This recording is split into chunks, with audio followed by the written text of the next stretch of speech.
Big TV భక్తి సమాచారం WhatsApp ఛానల్లో జాయిన్ అవ్వండి. అన్ని విశేషాలు ఎప్పటికప్పుడు తెలుసుకోండి.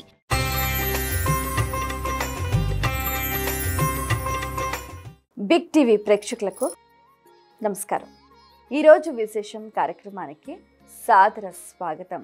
కార్తీక మాసం శుక్లపక్షం త్రయోదశి ఉపరి చతుర్దశి 2 తిథులు కూడా వచ్చిన నేపథ్యంలో ఈరోజు చేయవలసిన కార్యక్రమాలు, ఈ రోజుకున్న ప్రాధాన్యం గురించి చర్చించుకునే ప్రయత్నం చేద్దాం. ముఖ్యంగా ఏంటంటే ఈ రోజున పగలల్లా కూడా ఉపవాసం ఉండి సాయం సంధ్య వేళ దంపతులకు ఎవరైతే భోజనం పెట్టి వస్త్ర తాంబూలాలు ఇస్తారో వారికి కోటి యజ్ఞ ఫలితం లభిస్తుంది అన్నది కూడా ప్రతీతి. అయితే అన్నదానం చేయలేని వారు కనీసం పులిహోరన్నా కూడా దానం చేసే ప్రయత్నం చేస్తూ ఉంటారు చాలా సందర్భాలలో. ఏది ఏమైనప్పటికీ కూడా దానం చేయటం అనేది ఉత్తమోత్తమైన ప్రక్రియ అని చెప్తూ ఉంటారనమాట. అలాగే ఈ రోజున ఏంటంటే త్రయోదశి తిథి అనేది చాలా అద్భుతమైన తిథి అన్నమాట. అలాగే చతుర్దశి, ఈ చతుర్దశిని ఏంటంటే కార్తీక మాసం శుక్లపక్షంలో వచ్చే చతుర్దశిని వైకుంఠ చతుర్దశి అని అంటూ ఉంటారు. ఎవరైతే ఈ రోజున పుణ్యకార్యాలు చేస్తారో వారికి నేరుగా వైకుంఠ ప్రాప్తి కలుగుతుంది అని కూడా చెప్తూ ఉంటారనమాట. అయితే ఈ రోజున ఏం చెయ్యాలి, ఎలాంటి విధి విధానాలు పాటించాలి అని అంటే కూడా ఎంతో చక్కగా ఆంబోతుకు అచ్చుపోసి వదులుట అని కూడా చెప్తూ ఉంటారనమాట. కార్తీక పురాణం విషయానికి వచ్చేసరికి 13వ రోజు త్రయోదశి నాడుకు సంబంధించి పురాణ శ్రవణంలో మనం కన్యాదాన ఫలం అనేది తెలుసుకునే ప్రయత్నం చేద్దాం. వశిష్ఠుల వారు జనక మహారాజు గారికి ఈ విధంగా తెలియజేశారనమాట. ఒక దేశానికి సంబంధించిన ఒక రాజు ఉండేవాడు. అతను చాలా పరాక్రమవంతుడు. అయినా ఏమవుతుందంటే శత్రు రాజుల చేతిలో ఓడిపోతాడనమాట. ఓడిపోయి అరణ్యాల పాలవుతాడు. అప్పుడు తను, రాజు, అలాగే అతని పత్ని అడవుల పాలై ఇడుములు పడుతూ ఉంటారు. నానా రకాల కష్టాలు పడుతూ ఉంటారు. అయితే వారికి కొలది కాలంలో ఒక అమ్మాయి పుడుతుందన్నమాట. అయినా వారు ఏంటంటే క్షత్రియంలో కులంలో పుట్టింది కాబట్టి అంతా కూడా అల్లారు ముద్దుగా వాళ్ళు పెంచారు. ఆమె కూడా దినదిన ప్రవర్ధమానం అవుతుందన్నమాట. చాలా రూప సౌందర్యవతి, గుణవతి, సుగుణాల రాశి అన్నమాట. ఆ రాజుకున్న ఆ కుమార్తె అందచందాలు చూసి ఒక రాకుమారుడు అలా వెళుతూ ఈమె సౌందర్యాన్ని చూసి ముగ్ధుడై వివాహం చేసుకుంటాను అని చెప్తాడు.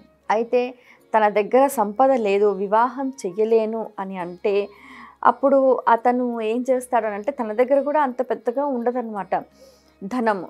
అయితే కుబేరుడు గురించి తపస్సు చేసి ధనపాత్రను సంపాదించి ఆ ధనపాత్రను ఈ రాజు దంపతులకు ఇచ్చి ఆ అమ్మాయిని వివాహం చేసుకుంటారు. కొలది కాలానికి ఏమవుతుంది, ఆ ధనపాత్ర నుంచి రోజు వీళ్ళు అక్షయంగా వచ్చే వస్తువులను ఆస్వాదిస్తూ కాలాన్ని వెళ్ళబుచ్చుతూ ఉన్నారనమాట.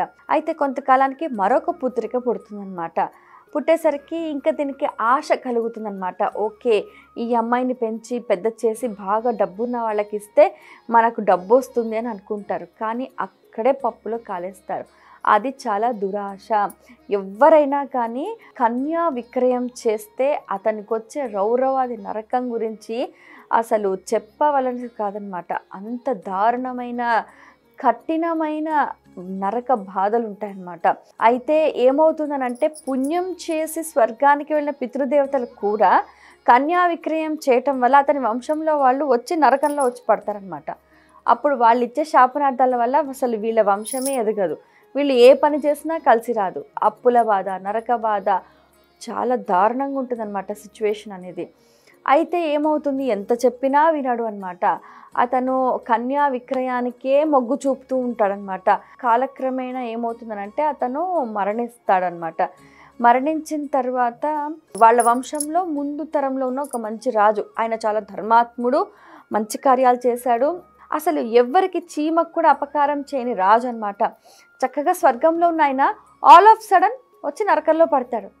ఇదేంటి, నేను ఎన్నడూ ఏ ప్రాణికి కూడా నేను ఇబ్బంది కలిగించలేదే, నన్నెందుకు తీసుకొచ్చి నరకంలో వేశారు అని అంటారనమాట. నువ్వేం చేయలేదు నాయన, నీ వంశంలో ఉన్నవాడు ఒకడు ఇట్లా కన్యా విక్రయాన్ని చేశాడు, దానివల్ల ఆ పాపం వల్ల నువ్వు కూడా స్వర్గంలో నుంచి నరకంలోకి వచ్చి పడ్డావు అని చెప్తారు. మరి ఇప్పుడు ఏంటి తరుణోపాయం అని చెప్తారు.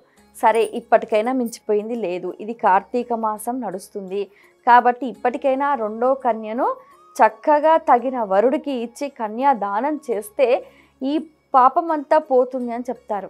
అప్పుడు ఏమవుతుంది, ఆ రాజు మానవ శరీరాన్ని ధరించి భూలోకానికి వచ్చి అతను చూస్తే ఆ తల్లి దగ్గర గారాభంగా పెరుగుతుంది ఆ పాప. సో వాళ్ళకి విషయమంతా కూడా సవివరంగా తెలియచేసి వారికి నచ్చజెప్పి ఆ అమ్మాయిని చక్కగా ఆభరణాలన్నీ కూడా వేసి లక్ష్మీదేవిలాగా అలంకరించి తగిన వరుడికిచ్చి, అంటే ఆ వరుడు కూడా ఎవరు, చక్కగా శాస్త్ర అధ్యయనం చేసి సకల గుణ సంపన్నుడు అయిన ఉత్తముడికి ఇచ్చి వివాహం చేస్తారు, కన్యాదానం చేస్తారనమాట. అప్పుడు ఏమవుతుందనంటే వీళ్ళు చేసిన పాపాలన్నీ కూడా విముక్తి పొంది ఈ పితృదేవతలు కూడా నరకంలో ఉన్న వాళ్ళు కూడా స్వర్గానికి వెళ్ళిపోతారనమాట. అలాగే తను కూడా ఈ విధంగా కార్తీక మాసంలో చేయటం వల్ల ఏమవుతుందనంటే నరక బాధలు అనుభవిస్తూ పూర్వజన్మ పాపలు అనుభవిస్తున్న వాళ్ళు కూడా స్వర్గానికి చేరుకుంటారు అన్నది కూడా ప్రతీతి అన్నమాట. కాబట్టి ఈ కార్తీక మాసంలో కూడా మరొక విషయం ఏం చెప్తూ ఉంటారు అని అంటే, ఒక బాలుడికి ఉపనయనం చేయించడం చాలా ఉత్తమమైన ఫలితాలు అందిస్తుంది. సో ఉపనయనం చేయించే శక్తి లేకపోతే దానికి అయ్యే ఖర్చునిచ్చినా పర్వాలేదు, చివరికి కార్తీక మాసంలో ఉపనయనం అయ్యే బాలుడికి దక్షిణ తాంబూలాలు ఇచ్చినా కూడా అక్షయమైన ఫలితం లభిస్తుంది అని అంటూ ఉంటారు. అలాగే కార్తీక మాసంలో వివాహానికి ధన సహాయం చేయటం కూడా చాలా మంచి ఫలితాలను ఇస్తుందని అంటారు. ఇక పీటల మీద కూర్చొని కన్యాదానం చేస్తే పితృలోకంలో ఉన్న పితృదేవతలు కూడా విముక్తి చెంది స్వర్గంకి వెళ్ళి వాళ్ళు అఖండమైన అక్షయమైన అనుగ్రహాన్ని అందిస్తారు అని చెప్తూ ఉంటారు. ఇక 14వ రోజు ఏంటంటే వృషోత్సర్గం అనమాట. ఆబోతుకు అచ్చుపోసి వదులుట అంటే ఏంటి అని అంటే చాలా చక్కటి క్రతువు చేస్తూ ఉంటారనమాట. అయితే ఎవరైతే ఆబోతులను అచ్చుపోసి వదలడం, దానం చేయటం వంటివి చేస్తూ ఉంటారో చాలా ఉత్తమోత్తమైన ఫలితాలను వాళ్ళు పొందుతూ ఉంటారనమాట. అయితే ఎవరైనా కానీ ఉచ్చ నీచ కుల బీద ఏది భేదమే లేకుండా, అంటే మేము ఉన్నవాళ్ళము మేము లేని వాళ్ళము ఇలాంటివి తారతమ్యాలే లేకుండా అందరూ కూడా ఎంతో చక్కగా ప్రాతకాలమే నదీ స్నానం ఆచరించి చక్కగా దీపారాధన చేసి దేవాలయంలో భగవద్ దర్శనం చేసుకొని దాన ధర్మాలు చేస్తారో వారికి ఎంతో మంచి ఫలితాలు కలుగుతాయని చెప్తూ ఉంటారు. అయితే ముఖ్యంగా ఏంటంటే 14వ అధ్యాయంలో వైకుంఠ చతుర్దశి అని అంటుంటారు కదా, వృషోత్సర్గము ఆబోతుకు అచ్చుపోసి వదులుట. అలాగే ఈ కార్తీక మాసంలో చేయవలసిన కార్యక్రమాలు, ఆచరించవలసిన ధర్మాల గురించి కూడా ఈ అధ్యాయంలో చాలా చక్కగా తెలియచేశారనమాట. ఏం చెయ్యాలి అని అంటే ఈ కార్తీక మాసంలో సాధ్యమైనంత వరకు వీలైనంత వరకు ఒంటిపూట భోజనం చేయాలి అని చెప్తూ ఉంటారు. రాత్రిపూట ఎక్కువగా తినకూడదు అని చెప్తూ ఉంటారు. అలాగే ఉల్లి వెల్లుల్లి తినకూడదు అంటారు. ఎందుకు అంటే తామస ప్రవృత్తి అనేది పెరిగిపోతుందని చెప్తుంటారు. నూనెలో చేసిన పదార్థాలు కొంచెం తక్కువగా తింటే బెటర్ అని చెప్తారు. అలాగే విధవా స్త్రీలు వండిన వంటకాలు తినకూడదని చెప్తారు. అలాగే చల్లనీళ్ళ స్నానమే చేయమంటారు. వేడి నీళ్ళ స్నానం చేస్తే కళ్ళుతో స్నానం చేసిన దాంతో సమానం అని చెప్తూ ఉంటారు. అంటే శరీర పటుత్వాన్ని మనం కొంతవరకు కాపాడుకోవాలన్నమాట. అన్నిటికీ అల్లల్లాడిపోతే ఇంకా మనం జీవనం సాగించేది ఎలా? కాబట్టి అన్ని పరిస్థితులకు అన్ని సమయాలకు తగ్గట్టుగా మన శరీరాన్ని, మన బుద్ధిని, మన మనస్సుని మనం సమన్వయం చేసుకోవాలన్నమాట. దానికి తగ్గట్టుగానే ఈ కార్తీక మాసంలో ఇటువంటి విధి విధానాలు తప్పకుండా ఆచరించాలి అని చెప్తూ ఉంటారనమాట. ఈరోజు చేయవలసిన విధి విధానాల గురించి తెలుసుకుందాం. కార్తీక మాసం 13వ రోజు నిషిద్ధములు: రాత్రి భోజనం, ఉసిరి, దానములు, మల్లె, జాజి వగైరా పువ్వులు, వనభోజనం. పూజించాల్సిన దైవం మన్మధుడు. జపించాల్సిన మంత్రం ఓం శ్రీ విరిశరాయ నమః స్వాహ. ఫలితము వీర్యవృద్ధి, సౌందర్యం. కార్తీక మాసం 14వ రోజు నిషిద్ధములు: ఇష్టమైన వస్తువులు, ఉసిరి, దానములు, నువ్వులు, ఇనుము, దున్నపోతు లేదా గేదె. పూజించాల్సిన దైవం యముడు. జపించాల్సిన మంత్రం ఓం తిలప్రియాయ సర్వసంహార హేతినే స్వాహ. ఫలితము అకాల మృత్యువులు తొలగుట. ఇది ఇవాల్టి విశేషం. స్వస్తి.